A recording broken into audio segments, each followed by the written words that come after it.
Hello and welcome to our afternoon check-in for the Reginald F. Lewis's Reading the Culture program. And this weekend we've been doing our read-a-thon. My name is Izetta Autumn Mobley. I use she, her pronouns. I'm joining from what it was Piscataway and Naco Chinkland in what is now known as Washington, D.C. And I serve as the Director of Interpretation, Collections, and Education at the Reginald F. Lewis Museum.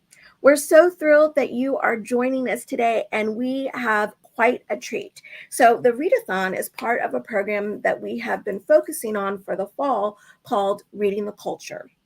Sometimes we read people, sometimes we read books, but Reading the Culture aims to foster a space of learning, investigation, curiosity, imagination, and deep reflection grounded in a love of reading. So today we want to check in. We want to encourage you to share what you're reading. Use the hashtag #ReggieReads. And we have the distinct delight of being in conversation with Mr. Michael Twitty to discuss his latest book, Koshersoul, The Faith and Food Journey of an African-American Jew. You can see I have spent a lot of time with this book and have really enjoyed reading it. And it explores the marriage of two distinctive culinary traditions in the Jewish diaspora and in the African Atlantic diaspora.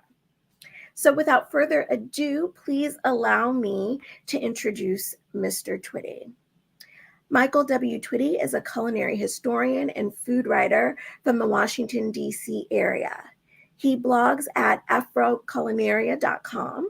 He's appeared on Bizarre Foods America with Andrew Zimmerman, Many Rivers to Cross with Henry Louis Gates Jr., and most recently, Taste the Nation with top chefs Padma Lakshmi.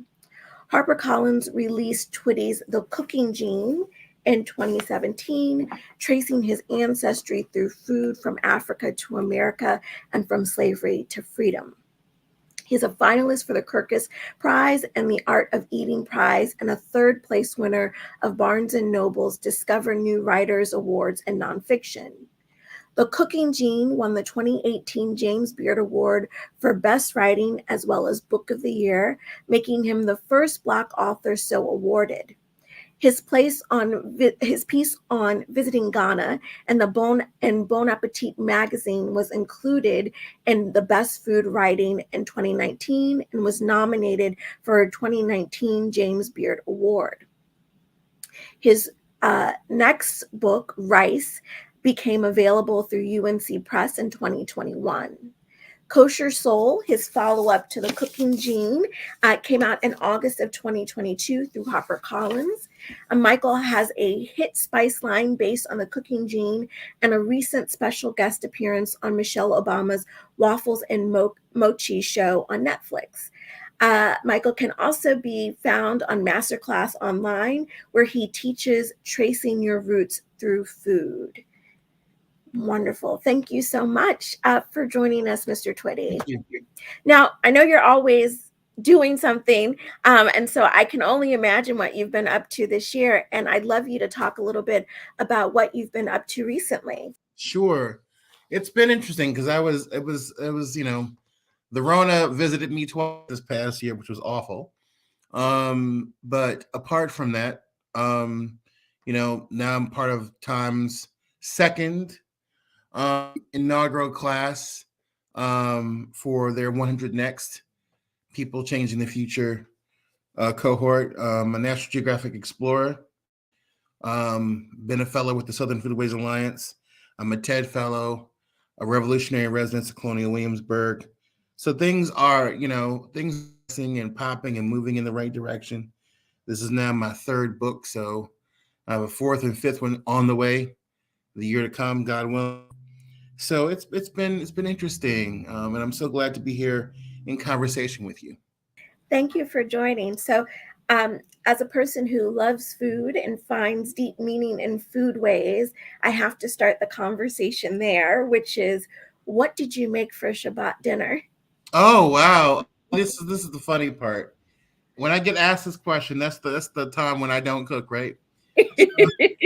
I live in Frederick, Virginia now, And so I totally got back on the train from, my homeland of the capital area, which I'm roughly on the shores of, roughly, Mhm. and headed back home with a entire case of kosher Chinese food. Wow. I was like, I ain't doing nothing this Shabbat. I'm gonna, but I do, to be real. Apart Mhm. from having a extra convenience into the next day and next night, I do try to use Shabbat as an opportunity to make a statement about where I come from, who I am, what I represent. It just so happens that I'm sitting at my table. You always see this on my challah, this is a challah cover that was made in Ghana by a Jewish community there. So, I tried to use everything from the kippot to the food to the aesthetics of the table to tell a Black Jewish story, an African Jewish story. Thank you. And we're so delighted that this talk is co-sponsored. It's a partnership between the Jewish Museum of Maryland and the Reginald F. Lewis Museum. We've been engaged in a project called Museums in Dialogue, where we're doing a lot of cross-cultural conversations, talking with one another, and really asking the question of what does it mean to be a culturally specific museum that is trying to push back on narratives. And so much of your work, especially in Koshersoul, is grounded in narrative, because each chapter there's always a story that is making this connection and a pushback of the narrative. So can you guide us from how you got from the cooking gene to Koshersoul? Sure. I mean, the cooking gene, for everybody, there have been a number of books since then that have received a little bit more press. I'm not covetous of that. But for example, Imani Perry just won the National Book Award for her treatment called South to America, which is very similar to cooking gene, but not the same, because the cooking gene is very much about, what does it mean to be African American? What does it mean through food? What does it mean to be African American and have Southern heritage? What does it mean to sort of trace that back? Where does it lead to? And it's one of the first books where it says specifically, dish comes from here. My ancestors came from this place. Let's follow the recipe and follow the story of the ancestors to see if we can ascertain something deeper about the African American experience about Black folks. The cooking gene is another aspect of my identity, and it draws on those same themes. I did a lot of genetic genealogy, a lot of traditional genealogy to do the cooking gene, and it was also based on a lifetime of experiences, assumptions, challenging those assumptions, learning new narratives, rehashing the old ones that need to be passed down. Koshersoul is about me as a Jewish person through the kitchen, but through the classroom, walking down the street, experiencing people, reacting to that, but also, having conversations with other Jews of color, Jews of African descent, about what that heritage means to them and how they express it through food. I mean, it's a book because you could do a cookbook, but it would make it seem as though there is one authoritative tradition. There's not. Some of us are Afro-Caribbean, some of us are African American from the north, some of us are African American from the south, some of us are African American from the west, some of us are Afro-Canadians. So many different parts to what it means to have an African American, African Atlantic Jewish identity in the New World, the Americas, that I didn't put a label on that, but I did want different people to tell their story and, give their words of blessing and their words of encouragement and challenge. Because obviously we exist in a very fraught space. The intersectionality is not easy. It is not. And can you talk, because you mentioned Kimberly Crenshaw early in the book, Yes. and you talk about this as an intersectional book, but could you draw out for those who may have not read yet or may need some help with the definition of of intersectionality, which comes to us from legal scholar and actual critical race theorist Kimberly Yes. Crenshaw, who talks about this specific case in the late 80s where Black women were being discriminated against, but there was no language for Black women to be in a particular protected class because we existed at the intersection of race, gender, and class. And you talk about we in this book as well, when we is invoked. But what is that intersection that you live at? The intersection that I live at specifically is being Black, being male, being gay, being Jewish, being Southern, and also, quite frankly, being fat. Mm. I claim all of that. And, the point being is that, people are actively watch in, airports, you can watch in speeches, you can watch in social media, how many times this blend of selves matters.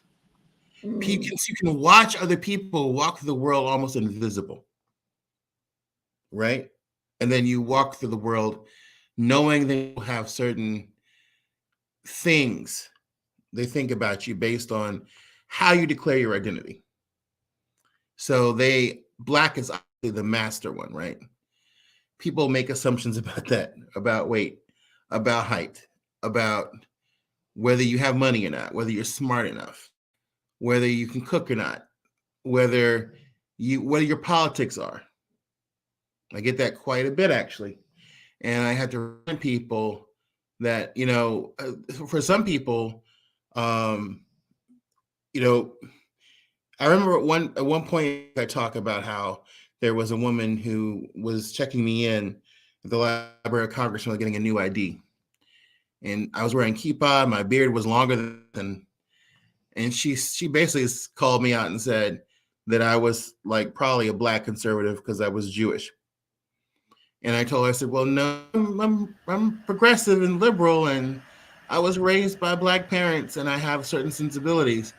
And she just kind of like sucked her teeth and cut her eye at me and, rolled her eyes and said, well, I'm nobody from DC like that. And I'm just like, the assumption that I have to be a Christian, and I have to be part of the Black church, which I highly respect and love the energy of. But like the idea that I have to exist in these other worlds to have credit as a Black person. For example, when it comes to, Southern identity, being Jewish and being openly gay challenges a certain narrative there, right? And then, it's always something. It's always in some space that doesn't quite fit, doesn't quite matter to people. And it can be very challenging, but it's also a blessing because, to understand the fullness of who you are in this permutation, this existence is really, why we're here. And you talk about that a lot in Koshersoul and connect that deeply to sort of knowing thyself and being connected to that deep kind of reflection is really a critical part of the work we must all do. And you also devote a lot of time between talking about Jewish diasporic food traditions and foodways and Black and Afro-Atlantic foodways. And I was hoping that you could maybe, for those of us who might be unfamiliar about where those connections are, maybe you could help to make some of those connections for folks. Sure. So one thing that is important to say is all of the Blacks aren't Christian or Muslim, and all Jews aren't white. Very important. Until 1492, the vast majority of world Jewry lived outside of Europe. And then things shifted based on the Inquisition, based on other things. And so there are Jewish communities in Central Asia, in Ethiopia, in India, in China, and all over the world, all over the world.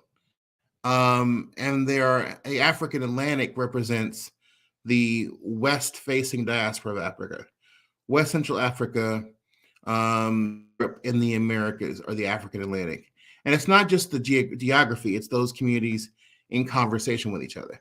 And so if you think about African Atlantic foodways, thinking about tomatoes, hot peppers, onions, garlic, ginger, palm oil, deep frying, one pot meat, braises, soup, stews. You're thinking about plantain and banana. You're thinking about leafy greens. You're thinking about chicken and fish and pork and other good things. Um, you're also talking about tradition, which, breadcrumbs from the Gold Coast to Jamaica to Barbados to the United States, up to Canada, down to, over to Brazil. We all know that we're hot sauce loving people. We are a hot pepper loving people. We're also people who color and seasoning and flavor. Um, the Jewish food ways are kind of defined by the fact that, for example, you have kosher as one level. So even when things aren't kosher, they might still be kosher style, which means you might not have the blending of meat and milk or shellfish. It's important. It's not like you can just exchange them in, because if you were to, for example, just throw in some milk there or some meat there, do this, or have this prohibited food, it might as well be Italian. It might as well be Mexican. It might as well be any number of these cultures that sort of come out of a Mediterranean-based nexus, which have very similar ingredients, or Eastern European nexus. It's not the same. So, for example, a challah never has dairy in it. That matters. It matters. Or the fact that when we do meatballs, Italians often combine meat and milk for a certain flavor and texture. Not in our case. Another element is Shabbat and the holidays. We can't cook on the Shabbat. So that doesn't mean some people don't. It just means that traditional part of the flavor profile is that they're cooked for a very long time, very slow, in a very cautious, careful way. And a lot of our holiday foods are meant to be, or they're meant to be stay warm the entirety of the holiday. That makes a big difference in what you make, how you make. It's obviously an appetizer culture. Neither one of them are. And, there's no pork, there's no shellfish, there's no fish without fins or scales, there's no meat and dairy, there's no meat and fish. We check all the vegetables for insects, which reminds me of like when I was growing up and we did our collards and other leafy greens, and my grandmother could have been a mashgiach of all mashgiachs because she would always check for every little. You have to clean them. You have to clean them thoroughly. Otherwise, you growing greens, you ain't cooking them. Right. So all of that matters, and it kind of blends together. If I may, so I'll give you a quick thumbnail sketch. We know that there were Jews of African descent living in Europe, medieval and Renaissance and colonial Europe, colonial Europe. We also know that there were African Jews living on the continent for quite some time, in Southern Africa, in West Africa, Northeastern Africa, in Ethiopia, etc. We also know that the Jews who moved from in exile from the Iberian Peninsula into the rest of the world, into the Islamic world, into the Portuguese world, then spread across the map, brought them a number of different things. But when they settled in the Americas originally, it was in Brazil and the islands. And those who went to Brazil, actually, some of them went to the Quilombo, the maroon settlement of Zumbi. He was a king, had his own empire. In Brazil, the first successful slave revolt. And then he has a huge Quilombo where he says, doesn't matter what religion you are, as long as you fight against the Portuguese. So this is one of the first places where Jews in the Americas are allowed free worship is under an African king. Where there were, of course, Jews who were involved in colonization and the slave trade. And that brings up a lot of feelings, but I will remind people that there are very few good actors in our historical story. I mean, like, I knew it, but it's also like, how many people were Christian or Muslim involved in the slave trade, and how many people who were technically, they were traditional African societies. and Mhm. spirituality were also part of the Mhm. slave trade. Mhm. So, there's that. Right. Also, there's a history of a trickle, not a flood, of Jews slowly waking up to the idea that maybe this isn't the best thing. And in fact, Baltimore, as I alluded in the book, You do talk about that. yeah, one of the rabbis who comes to Baltimore during the antebellum era is run out of town because he Mhm. dares to give an abolition speech among many. He says this is wrong. We can't be up with this. Mhm. But those Jewish communities that went to Latin America, went to the Caribbean, went to Brazil, and went to the American South, their food was Afro-Atlantic food. Mm. Drive Miss Daisy. There's a scene in Drive Miss Daisy where after Idella, we don't know her last name. She ain't got no last name. She says Idella. Idella passes. There's, Mhm. they're having okra and fried chicken and cornbread and rice. Mhm. And you look at that meal and you go, wait a minute, but there's a reason why they picked that meal. That kind of eating, the red rice, on top of that, the okra soup, the challah that was made like biscuit, all that stuff was real.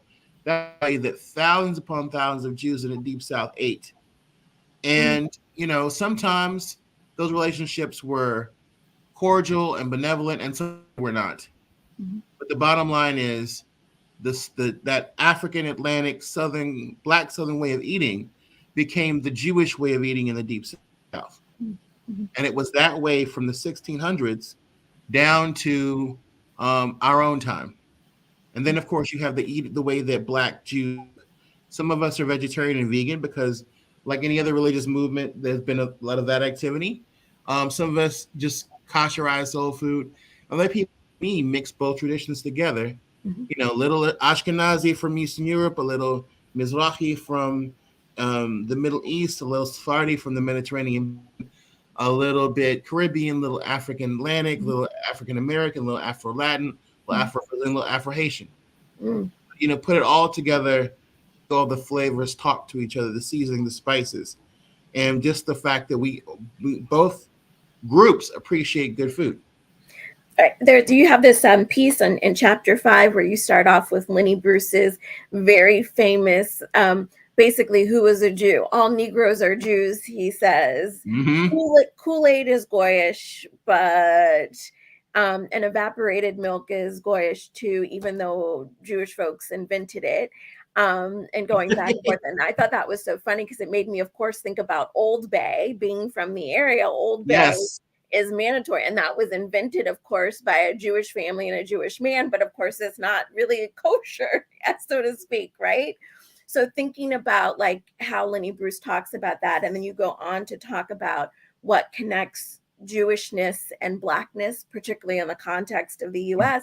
And one of the things that you talk about is exactly that, literally flavor and soul. And you talk about um, the mixing of different flavors and how important that is. So, are there particular flavors that reach out to you from each culture and both culture and that seem to meld really well for you? Because you use this German word about getting to know someone from their plate or what they like to eat.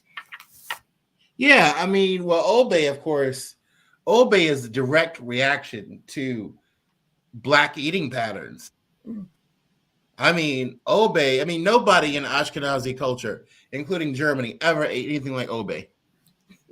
That is, we have the fish, which I've popularized, African Chesapeake cuisine, Baltimore, etc. Mhm.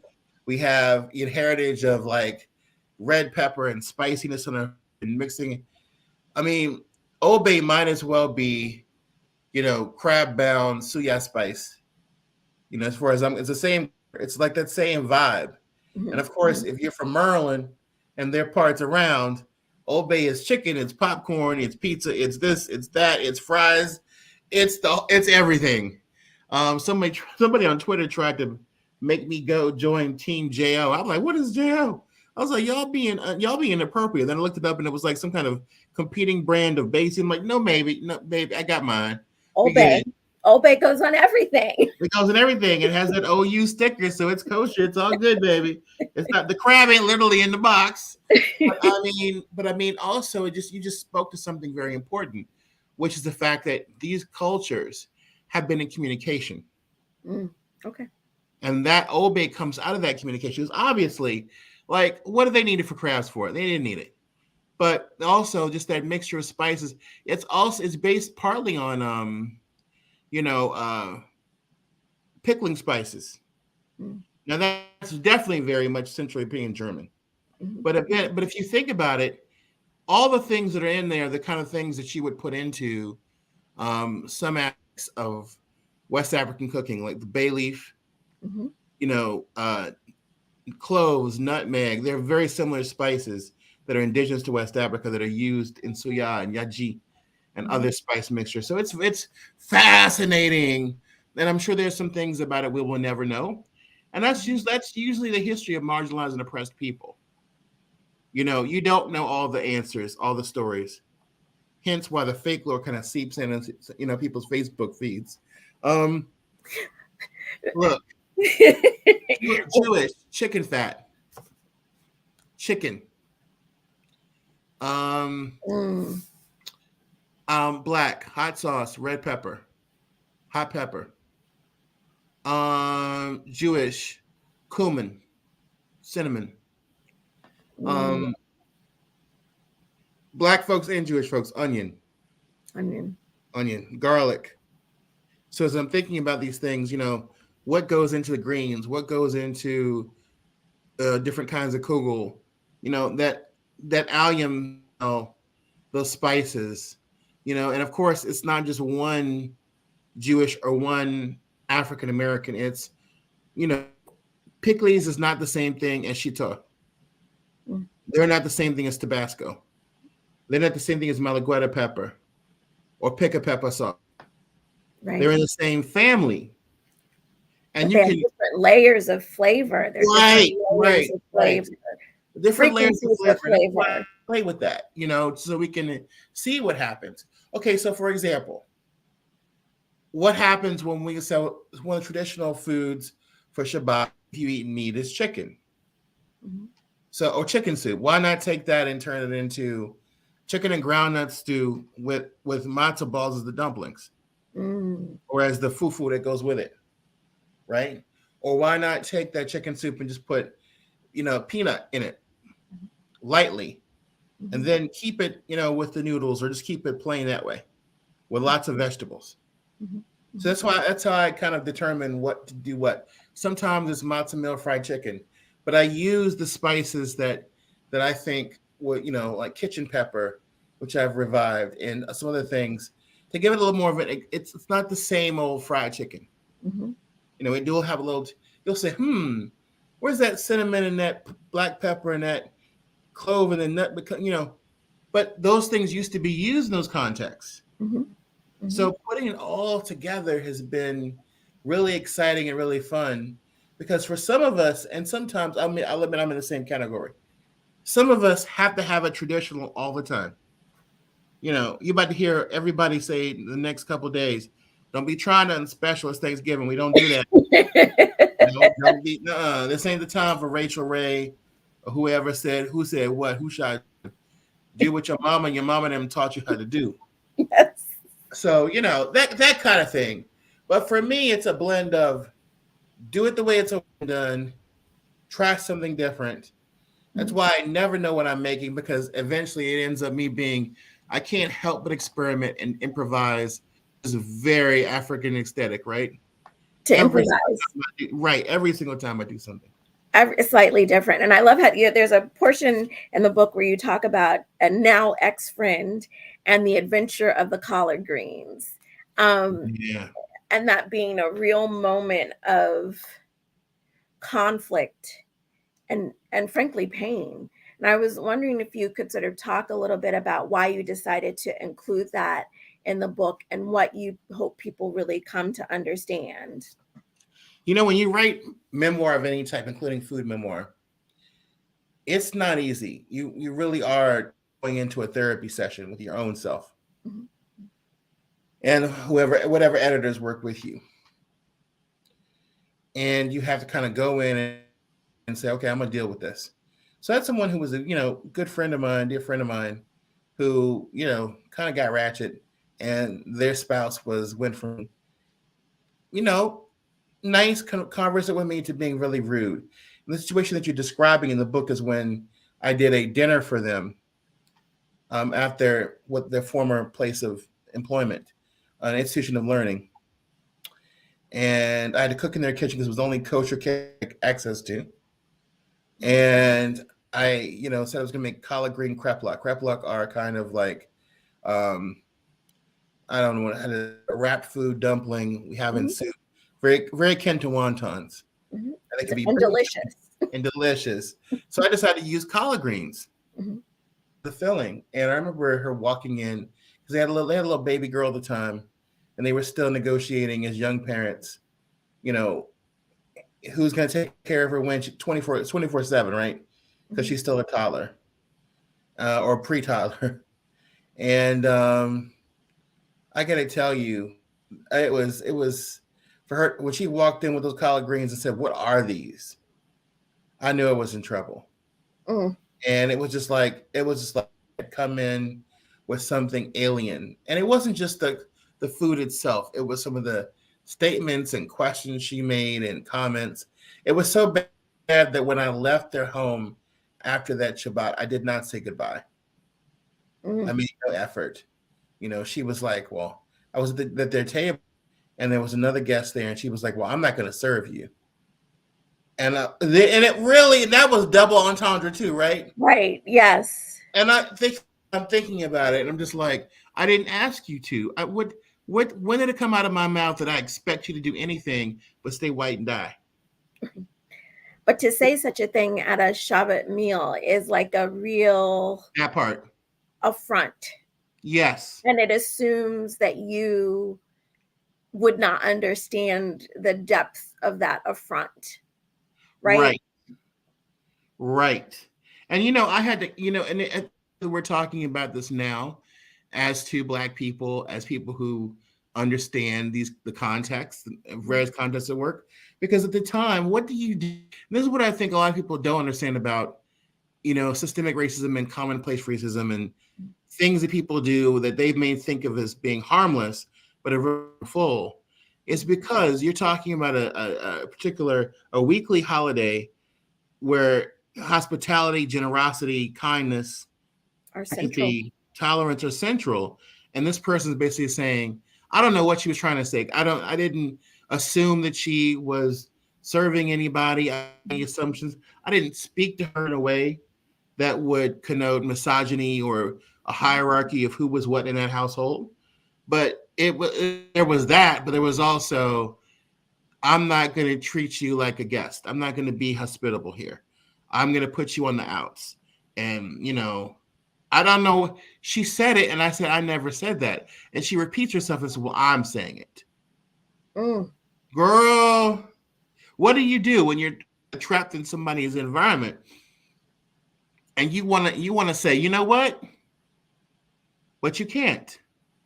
Yeah. Because you're trying to have the moral suasion and be, stay on the higher road, going high where they go low. And I have to say, there are many stories that you share in the book where I don't know that I would have gone high at all. Right. Like the sweet potato story where the teacher comes in who had only been there a year and I'd been there 5. And he's telling me, get over here and help me.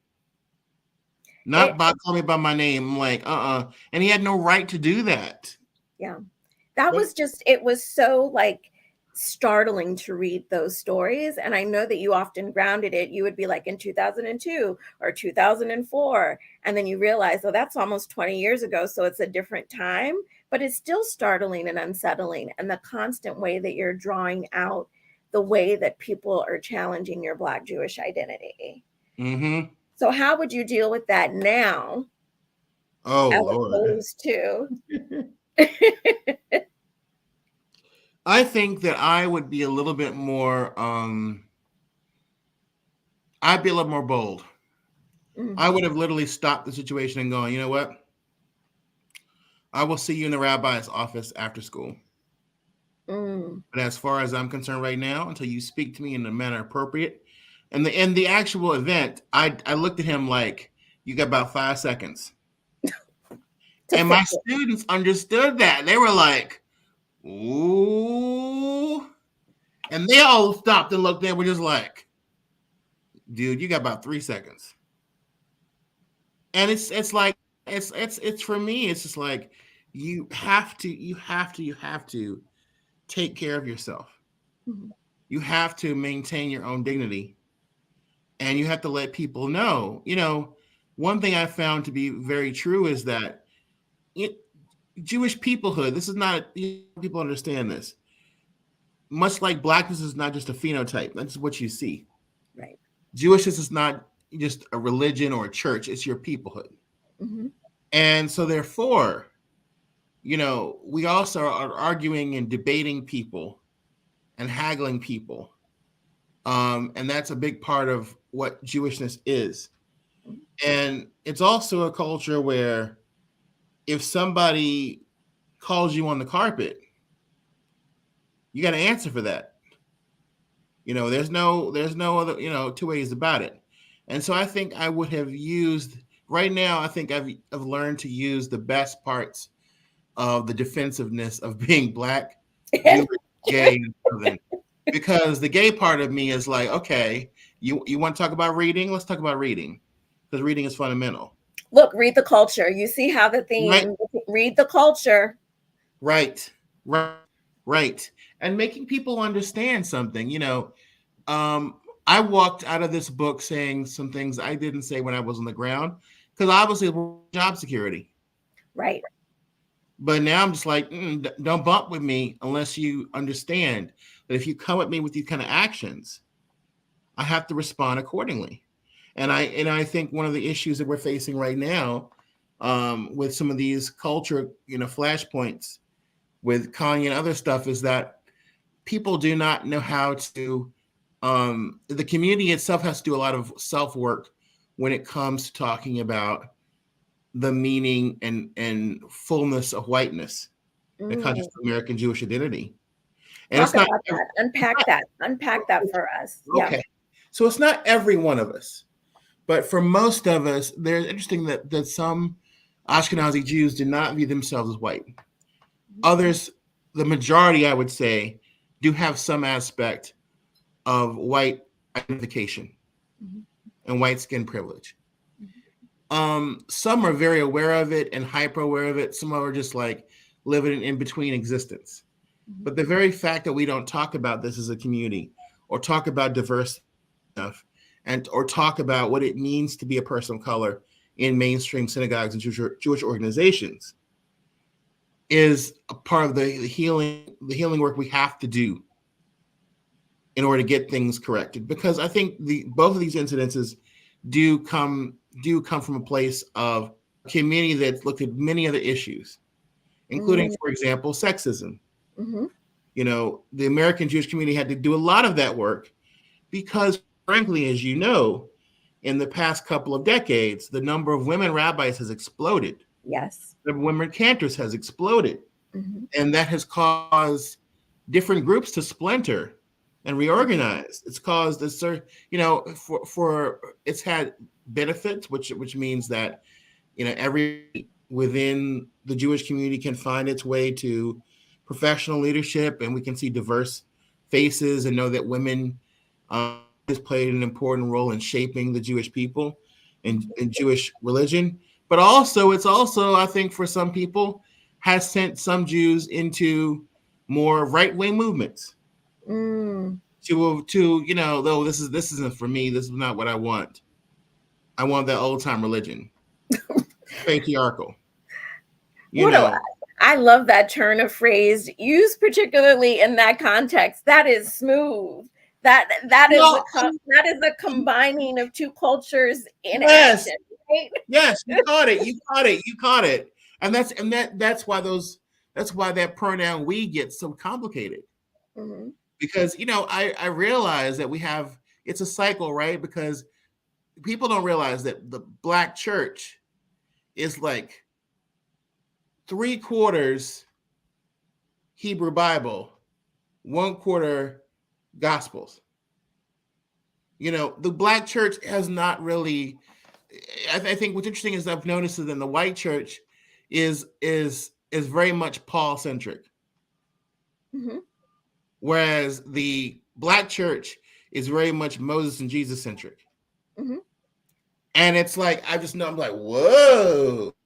And who's using the King James Bible? Because, by the way, King James, right, takes out all of the parts that don't suggest that you shouldn't basically approve to be submissive, right? If you have a Right. servant, you're supposed to be submissive. And many, there are a lot of reports that have come out from different entities that talk about that many Christians are not grounded in the actual history of how the Christian Bible develops. And then therefore are more vulnerable to particular kinds of misuse. So what I so appreciate about that phrase, that old time religion, is it's just this double play on how religion gets taken up in multiple ways in the US, whether that's through Jewish faith practices, through the Abrahamic faith, right? How Yes. that gets sort of the core piece of justice gets sort of unraveled. And there's a way that there was an article that came out maybe 5-6 years ago in the New York Times that was someone, a rabbi, writing about the dangers of Jewish folk identifying as white and embracing white supremacy. Right. And what I in part hear you talking about is this invisibilized whiteness that it can happen, because where it's just assumed, and you talk about it in Koshersoul, that Jewish equals white. And then but that has to be challenged and unpacked because it's neither accurate. And really what I got from the book too is what you're saying is like, if we embrace whiteness and we don't unpack white supremacy, that is in contradistinction to our faith. I couldn't have said it better. That's Well, it. You said it many times perfectly in this book. I hope I did. I'm long-winded. That you did that succinctly and economically, my sister. Well, talk about that. Talk about how you talk about the invisibilized whiteness and why that really white supremacy is not a match, right? That it is in contradistinction to the faith. Because white supremacy tried to destroy our people multiple times.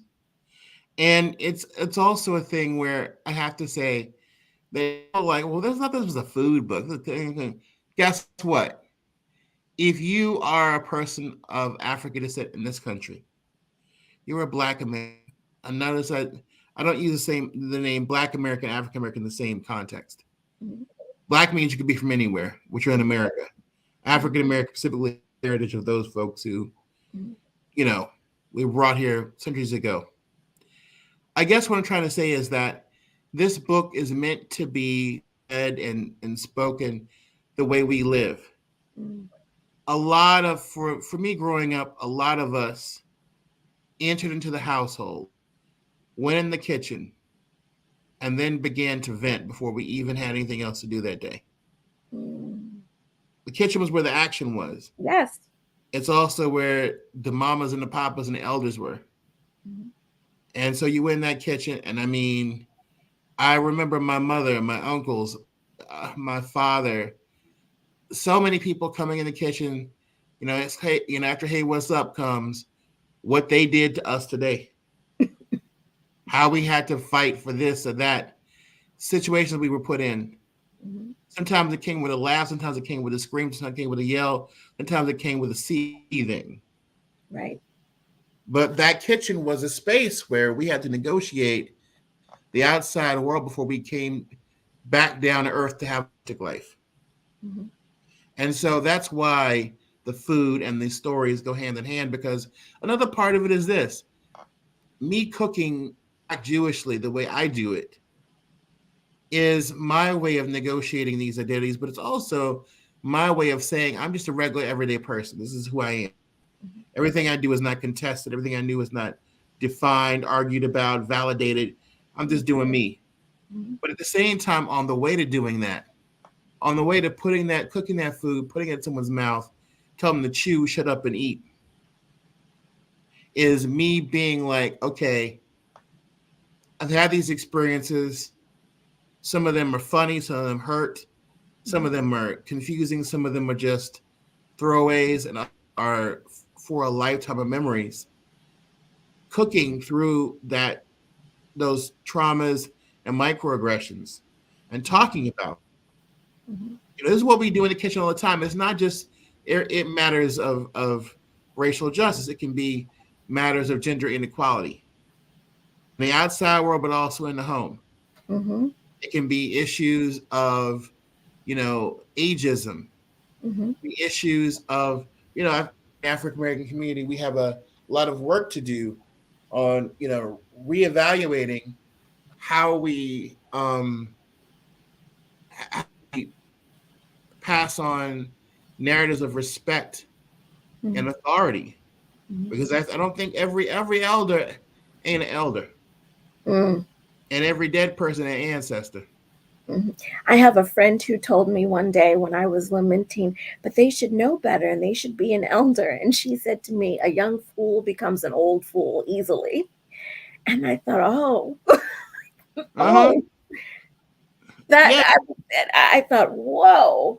But there's also this way that you are creating a tradition, right? The food ways that you have created every day as they are creating a tradition and a pathway for Black Jewish folks.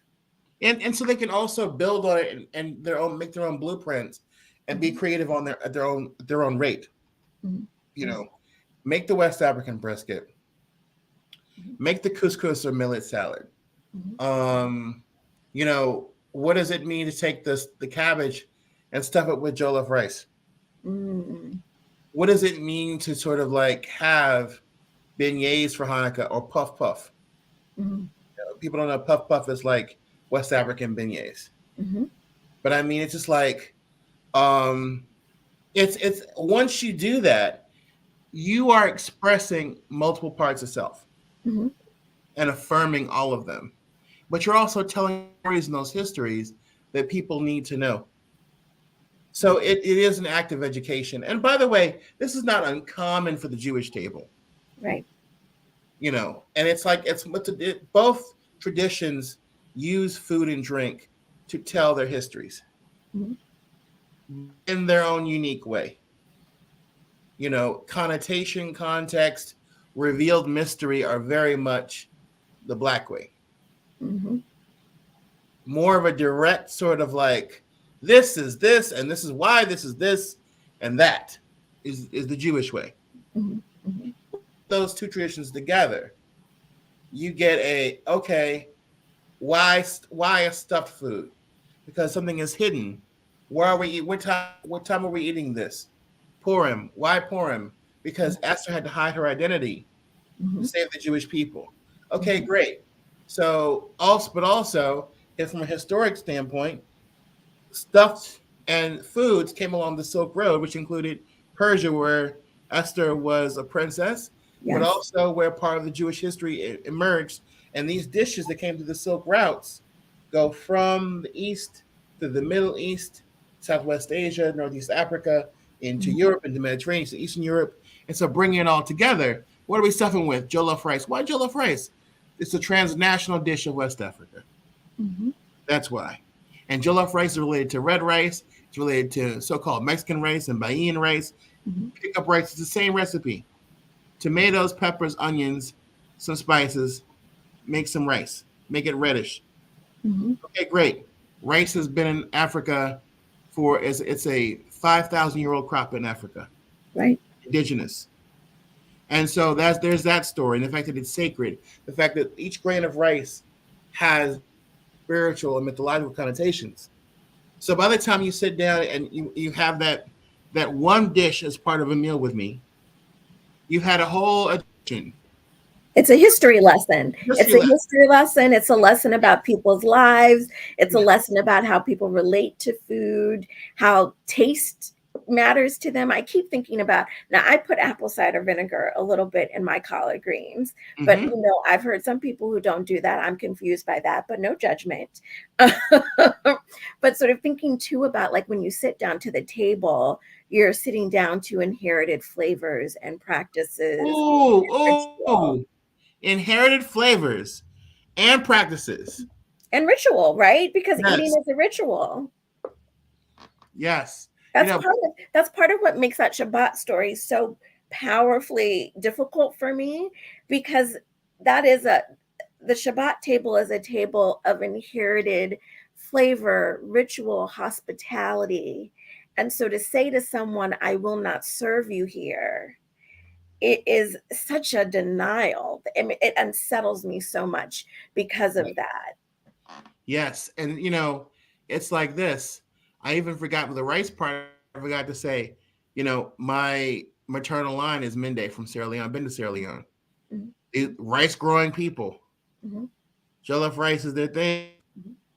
Rice growing people. This is an honor of the mothers that I come from. But for somebody to say, I reject this, I'm not serving, what are you bringing in my house? Assuming that I was going to just destroy their kitchen and mess everything up. A rejection, the way that you draw out and make these connections to food and people and culture and history also helps us understand that rejection of someone's food way is not just a simple rejection of I don't like that it becomes a rejection of all of the ways that all of the ways that their history and culture and self is reflected in the food that is served. But I have to say, I like the Black Twitter. I hope it gets to last. But I don't see Jewish Twitter having food wars like Black Twitter, Black diaspora Twitter, well, about whose fufu is better and whose jollof or rice is better. Why is that? Because we have a lot of allergies. Listen, you already know, walking into our situations that you're going to have like 3 or 4 different variations on the same dish. And also there's just these hardcore understandings that you do you, I'm going to do me. For example, Sephardi, Pesach, Sephardic culture, Mizrahi culture, Mediterranean, Middle Eastern Jews on Passover. Ashkenazi Jews, for the most part, don't. There's no harm, no foul. You do you, I'm gonna do me. It's this is a thousands of years old agreement, right? Okay. But there also used to be, for example, real difficulties. Like, for example, if you were Polish, Jewish, and you married, and by the way, the borders in the map don't matter. Jewish Poland and Jewish Lithuania were different regions of the mind. You would put sugar in your gefilte fish. If you were Lithuanian, you only put pepper in there. There was no sugar. People would literally say to somebody, okay, yeah, so you met a girl, great. You met a boy, great. How does their mother make gefilte fish?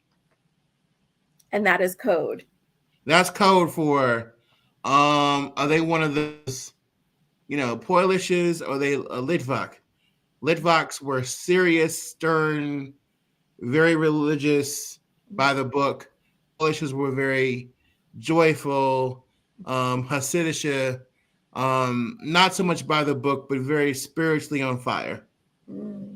It was a way of saying, what side of the tracks do you come from? And it's very subtle. It's a way of playing Jewish geography. So there are arguments over these things, but there are also common understandings. Like, if you put mayonnaise on your, corned beef sandwich, please don't tell me. Please don't tell me. That's not my bad. I don't want to know. Or what mustard you use. I mean, there are these little quibblings. But again, in Jewish culture in general, argument is a form of love. Haggling is a form of love. Overlapping conversation, where we're all talking at the same time and gabbing and talking and voices on top of each other. Some people see that and they see cacophony, they see craziness. We see it as perfect. And community. At work.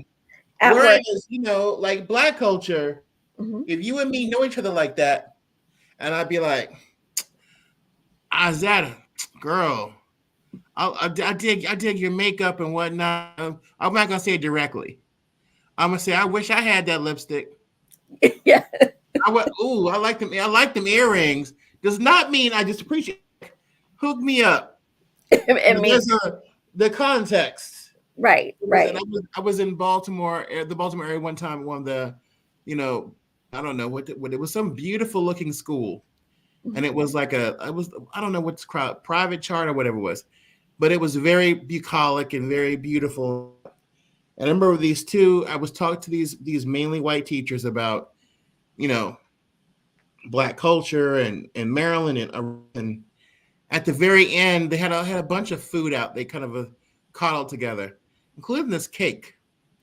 And two students come in, both African American, both athletes, and they were just kind of hanging around. They knew the teachers. And they're like, so the young man goes, "Hey, Miss So and So, I just happened to notice y'all had the cake over here," and I was like, they started laughing because I just told them, we don't do this, we do this.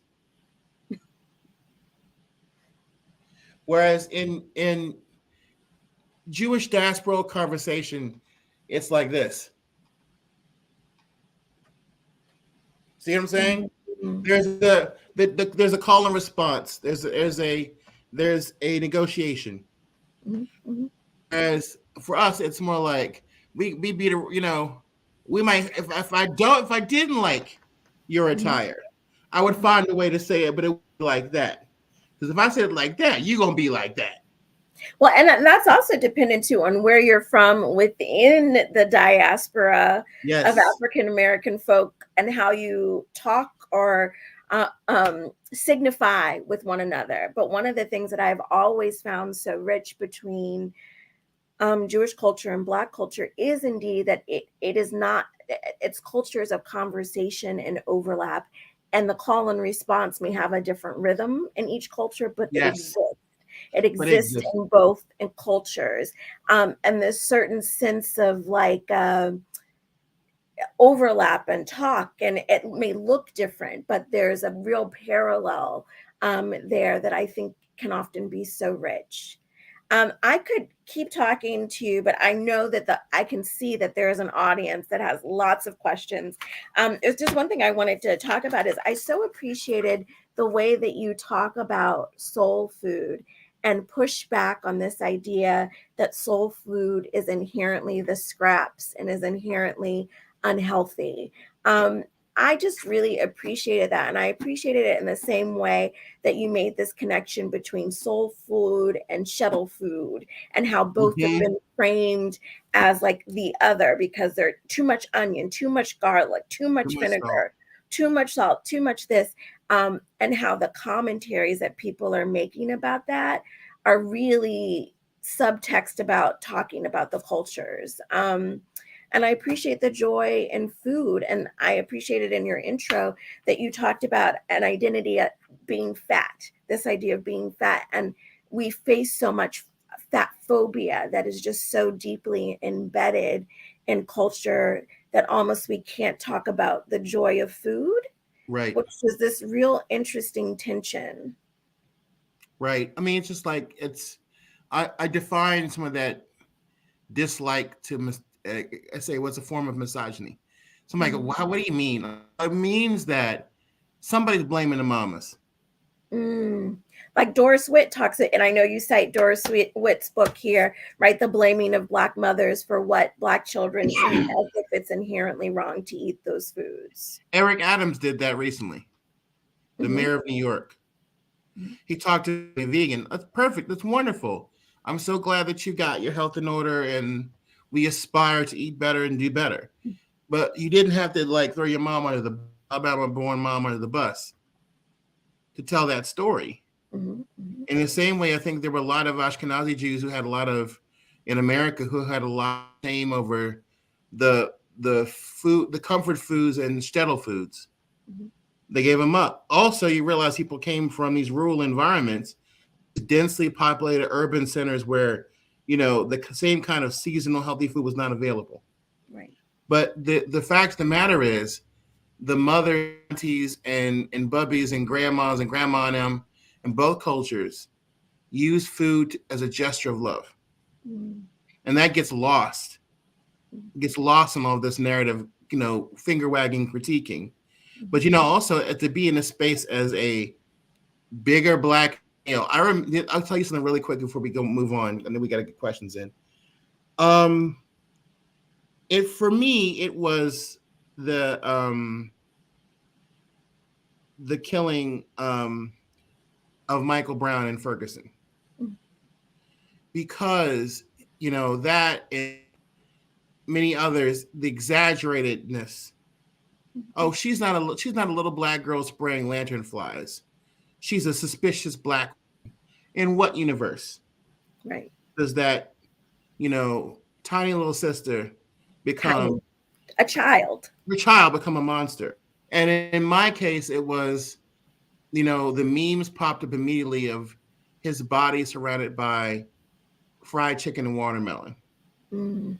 And it was so painful that when I saw those images and I heard about Eric Garner, and they said Eric Garner, the police were like, well, he would have died anyway because he's big and black and fat. Both put me in a state of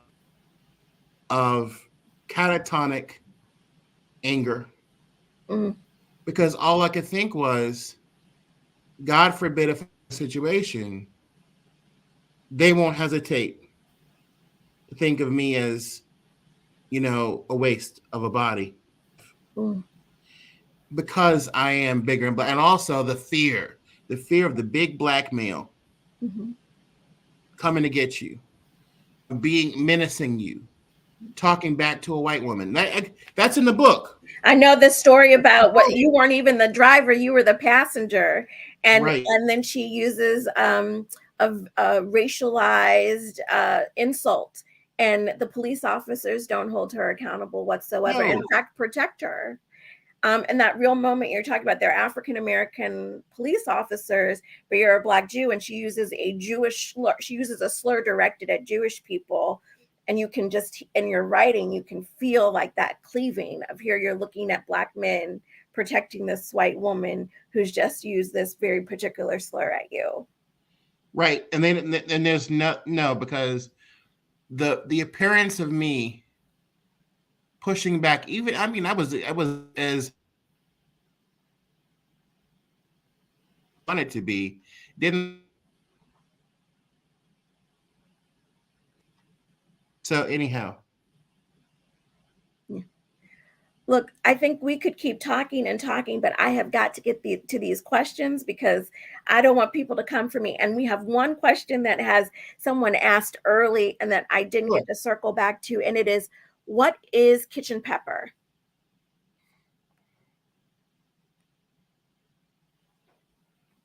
I'm here. What is kitchen pepper?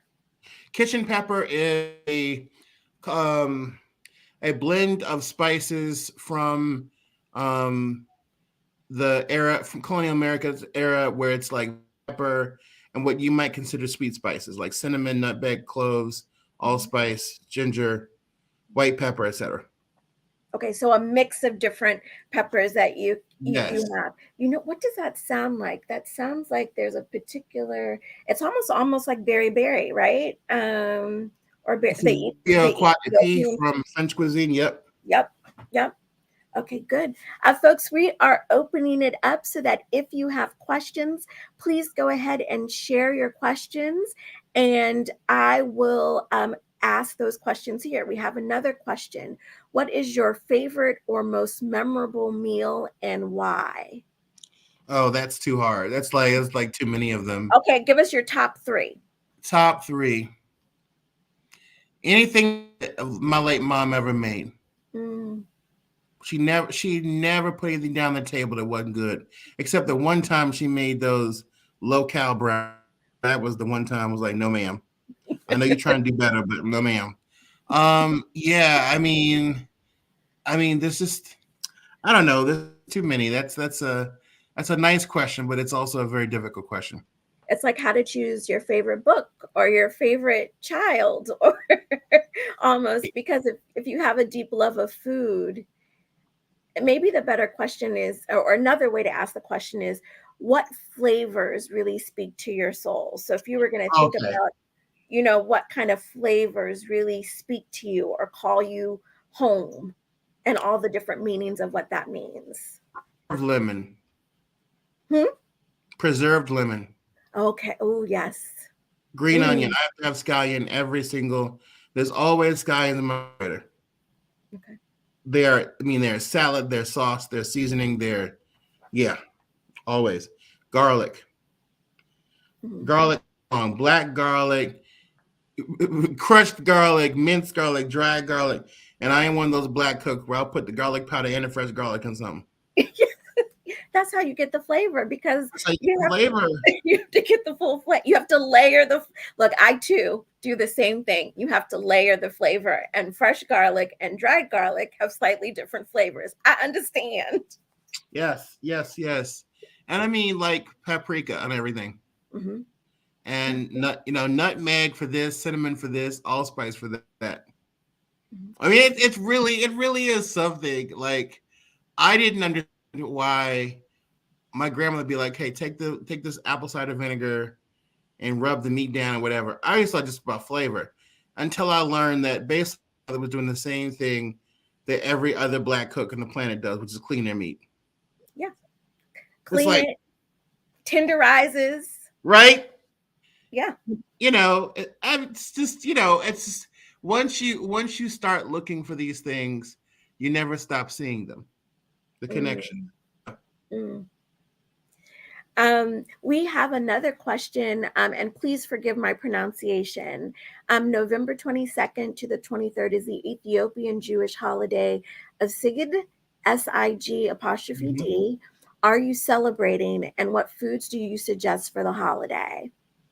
So I have a menu in Koshersoul for the holiday. I mean, granted, it's more of like a pan Ethiopian menu with gomen. Gomen is collard greens, although mine are very, very, very Americanized. Okay. I don't use jalapenos, which I don't have no taste for. I also, but with ginger, the garlic, hot peppers in there. I'm not an injera fan, so I use rice. Okay. But I also tibs, which is an Ethiopian lamb stew dish. I kind of do. I do it because it's important to recognize one of the oldest African Jewish communities, and its important influence on Jewish life. In Israel, Sigid is an official holiday, so it was kind of like one of the many political issues with there. But I mean, it's now it's an official holiday. Everybody has off for it, and it's a very sacred time. Mm-hmm. I'm not familiar with Sigid. So do you know the background or history, or can you, for those of us who in brief, it's an atonement holiday. Okay. The ritual cleansing holiday, and it's a transformative holiday. Okay. So there's pilgrimages, people carrying things, people making acts of penitence, and then celebration after it's done. Okay, thank you. So we have another question, which is outside of Jewish foodways and African Atlantic foodways. What chefs and foodways are you most inspired or intrigued by? Japanese cuisine is ridiculously powerful to me. I don't appreciate all the flavors within it, but I do appreciate the ethics and the philosophy behind Japanese foodways. I mean, for God's sakes, I mean, there is such an exactness and poetry to how it's done. So I've really been studying that. I love anything from Southeast Asia. I think the most amazing sauces and smells come out of that tradition. But again, you're sitting at the confluence of, China, the Pacific, India, the Indian Ocean, the trade with Africa, the trade with Japan, the Philippines. I mean, it all comes together. It's a beautiful. That's really my other big area of the world where I kind of concentrated, but also I'm a sucker for Italian food. Not Italian American. I mean, Italian American food is good. I'll be real with you. Italian American lasagna beats Italian lasagna out. I mean, I'm so sorry. But I mean, there's also just having gone to Italy, Mm-hmm. I've just been in rapture with every aspect of the food culture Mm-hmm. and gone, to Provence and other places close by and seen a very similar Mediterranean vibe. So for me, those are like, I guess that Southern Mediterranean way of eating and living. The Mm-hmm. fact that diet isn't just what you eat, it's how you think, what you Mm-hmm. read, it's how you pray, it's how you love, it's all of that. But then you go to Southeast Asia and Japan, Far East, and you see a whole other level of means of looking at food as symbol and mnemonic device, but Mm-hmm. also as aesthetic expression that's magical. And that's embedded in life. I think that as I'm Mhm. hearing you talk about Provence or Italy, it's a particular way in which the ritual of eating is embedded into life.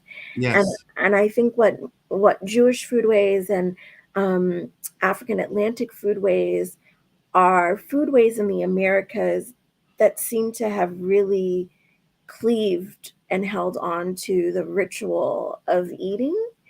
Um, and you talked briefly in Koshersoul about the sort of over processed eating, or like what that does to how we might engage with certain rhythms of eating and how it takes away from the ritual of it. I think I hear some of that coming through as you talk about what other foodways are interesting to you. Mm-hmm. Right. Um, oh, I'm going to ask this question, but I want to put a lot of caveat around it. And the person acknowledges this might be off topic, but how do Hebrew Israelites and their traditions fit into this discussion? And I have my own answer to that, which is that, but I will hold that and let you answer the question. Okay, cool. Not very. I would I say mean, not at all. not at all. I think that the people forget about the sort of, for example, the movement that Michelle Obama's cousin, Rabbi Caper Sunni, is a part of. Mm, Um, there are different, so that term is used as a catch-all, but there are definitely black synagogue that refer themselves Ethiopian Hebrew or whatever mhm, that are them and I have much more in common mhm, than the so-called Hebrew Israelites. And the difference is this. For example, recently in looking at the controversies that we faced, I watched the entire document Kyrie suggested. And I wanted to, because I wanted to, if I want to critique it, I want to critique it honestly, mhm, not based on what I've heard. And to be honest with you, I don't know how much of that had anything to do with me. Essentially, that's a Christian movement. It's not a Jewish movement. mm, It's not a supersessionist movement. Supersessionism means that, oh, one covenant done gone, other covenant done come. mm, No, it's not. I don't think of myself as being part of any sort of covenant or mystical anything or ordained or chosen to do anything but choose the mitzvot. I doesn't fit into the spiritual ecology or economy of what I do. mm, So I don't have much in common with them. I don't understand. And as somebody who's been to West Africa 8 times and seen what the motherland is like and who is big, what's what, I don't have these. There to me, quite frankly, I don't look down any black religious movement. I'm not here for that because I understand the trauma that was produced. mhm, There are consequences to that trauma. mm, I said that. Now, here's the other part I have. I also looked at that documentary and I've read their literature. I've seen them on YouTube. I really tried to understand where they're coming from. I can't. But mm, part of it's because I don't have the same vulnerabilities. mm, The cooking gene was about me saying, I'm going to confront this big, scary thing that we as African Americans have to confront, which is what of our identity? Where do we come from? What are our names? mhm, So I did that. I did that. I followed family stories and genetics and history and context. And I came out of the continent with 9 different African names given to me by elders. I met blood cousins. I touched hands with people I was related to across the century, who I shared Mm. day with. I saw the places for myself. I said the prayers, I poured libation. I eliminated. I did everything I had to do. And it's not easy. It's hard work. Mm-hmm. It's a lot harder than saying, I think by reading this King James interpretation of a Bible, that I know who I am. Mm-hmm. Or that because I have this Western book in my hands, you should respect me. Mm. As opposed to I'm just black and I exist, therefore I'm a child of the living God. There's a difference between those two ways of looking at life. Mm. And I mean them no disrespect, but I challenge them to come up with a different way of arriving at their sense of authority and place in the world. Mm. So I don't know. I did not. If there, I mean, I couldn't tell you anything about their dietary laws, how they express themselves, and we can talk about the black folks who moved to Dimona, who are a totally different group in Israel, Mm-hmm. who are not Jewish, but they're not necessarily solely Christian either. Mm-hmm. We can talk about the synagogues in the Bronx and Baltimore and Chicago. Mm-hmm. Not the same people either. Right. And we can talk about mainstream congregations with African American or black congregants. Mm-hmm. But totally different reality. So I don't know. It's not very. Not me, which was my very similar answer. But I think what you just said about there are consequences to that trauma. There are consequences to trauma, right? I think that really reverberates and resonates with me. This has been wonderful. I am so grateful. I'm also trying to get an invitation to dinner. Absolutely. Or a meal. We can do a swap. I make a really, really good gluten-free Kentucky butter bourbon cake. Uh-oh. Yes, hand whipped. So I will barter. But I would love an invitation to a meal. Thank you for inviting so many of us to your table. Thank you for defining that table for people who may not have known it existed. Thank you for welcoming us to it. Thank you for giving us places for it. And most importantly, thank you for being the leader at that table as you do this. Oh, wow. Thank you so much. And thank you to the Jewish Museum of Maryland and Reginald Lewis, both very special and important institutions to me. Thank you for your work in preserving our history and our culture, especially in good old Maryland, where we have defined so much of the Black American experience. And I just really appreciate everyone for keeping us on the map, keeping our heads up. So, Toda Rabah, thank you so much to everyone. And Shavua Tov, have a good week. And we pray for pray or having in your conscience peace in our country. Mm-hmm. We're coming off of that awful situation in Colorado. We just ask for peace and ask people to think twice. No harm, only love. Thank you for that blessing. If you don't have it already, go get Koshersoul. You see Holidays coming up. Holidays, come on. Kwanzaa, there are recipes in the back. Christmas, all of it.